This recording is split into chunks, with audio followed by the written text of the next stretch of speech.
Consumer Christian or character Christian, committed Christian? Jesus stayed on mission despite physical distractions, the threat of physical harm or abuse. Although we're going to spend a lot of time in the 12th chapter, it's actually set up in the 11th chapter when Jesus experiences what we call the triumphal entry. It's a week before the crucifixion. Jesus enters into Jerusalem, and people are at a parade that's fit for a king. Hosanna in the highest, Hosanna in the highest. And the religious leaders say, Jesus, tell them not to worship you like this. And Jesus is saying, no, if they don't, the rocks are going to cry out. They're saying the right thing. They're not too pleased, but they're especially unhappy when they see Jesus the next day go into the temple, and he clears the place out saying, my Father's house is to be a house of prayer. You've made it into a den of thieves. And they say to Jesus, by what authority do you do this? Do you clean out this house? Jesus says, I'll answer your question, but first I'll ask you one that you must answer. The authority of John the Baptist, where did his authority come from? From heaven or from humans? Now, this was a quandary for them because he knew that they knew if they said from heaven, Jesus was going to say, well, why don't you listen to me? And if they say from humans, well, the people thought that John the Baptist's authority was from heaven, and they didn't want to become unpopular with the people. That's what happens, by the way, when you're not firmly planted on truth. You're not able to think clearly. You're always thinking about pragmatics.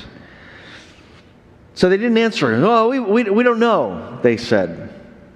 Verse 33, Jesus said, well, neither will I tell you by what authority I do these things.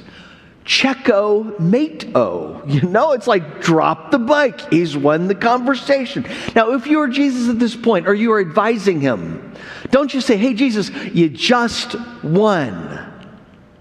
Now, back off. Don't push. These are not people who are particularly inclined to be nice to you. Don't make them more hostile. They're going to call you bad names. But Jesus pressed. John 12, verse 1. He tells a story about a businessman who planted a vineyard and then rented it to some tenants and then went off on a long journey. Verse 2, he said, at harvest time, the man sent a servant to the farmers to collect some food for the vineyard and from the vineyard from them, and they refused to pay. Verse 3, they took the servant and beat him and sent him away empty-handed. Verse 4, and again they sent another servant to them, and they hit him on the head and treated him shamefully. Then he sent another, and they killed that one, and also many others. Some they beat, others they killed. Now the tension in the room is rising at this point because these religious leaders know what Jesus is talking about. Jesus isn't just talking about some tenant, he's talking about the history of Israel and how God kept sending prophets, and the religious leaders kept killing them, beating them or killing them like Jeremiah or Isaiah. And they know that Jesus is basically saying, you're just like your forefathers who rejected the prophets that God sent. By the way, if you are the vineyard owner at this point, what do? Do you send somebody else? I don't. Do you send your son? I wouldn't, but this owner is so gracious. Verse 6, he still had one to send, a beloved son. He sent him to them, saying, they'll respect my son. So gracious. God gives us chance after chance after chance after chance after chance, even sending his own son. Verse 7, but the tenant farmer said to one another, this is the heir. Come, let's kill him, and the inheritance will be ours. So they seized him, killed him, and threw him out of the vineyard. How many of you think that's a really smart move? Where's the logic in all of eternity that says, if you kill the owner of the business, there's a really good chance he'll want to give you the son's inheritance. If you kill the son who's supposed to get the inheritance, you just say, man, that's really stupid. Jesus is pointing out sin is stupid. Sin makes people believe stupid things.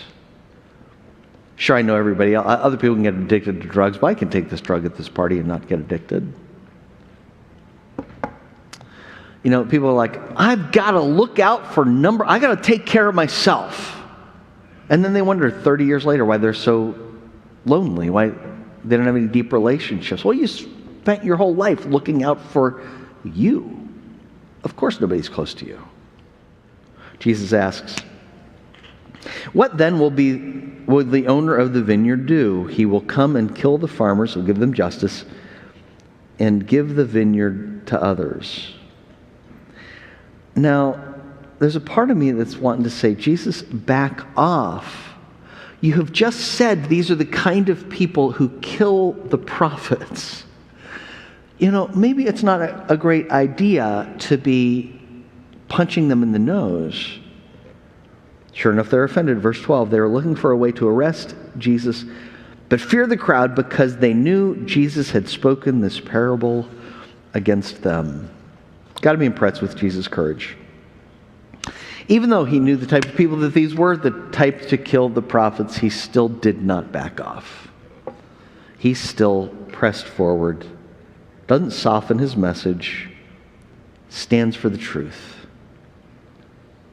despite threats of physical danger. Nothing would deter him from his mission. You know, there are people today that are following hard after God and his mission despite the threat of the physical problems. You know, it's really impressive the number of Christian people that are going into Ukraine to save people and bring them to safety. You know what else is impressive? The number of missionaries who are actually going into Ukraine to stay. As dangerous it is because they know that people in Ukraine are more open to the gospel than ever before, and they're actually going to Ukraine to reach people with the gospel there. Beirut right now is a mess.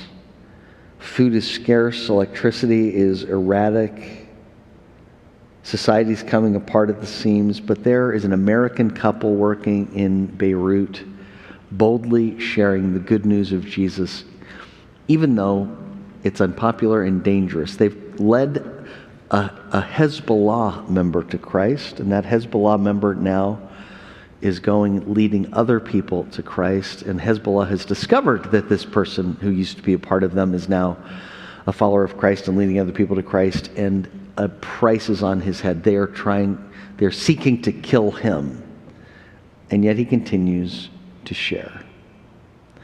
It's courage. That's staying on mission despite physical threat.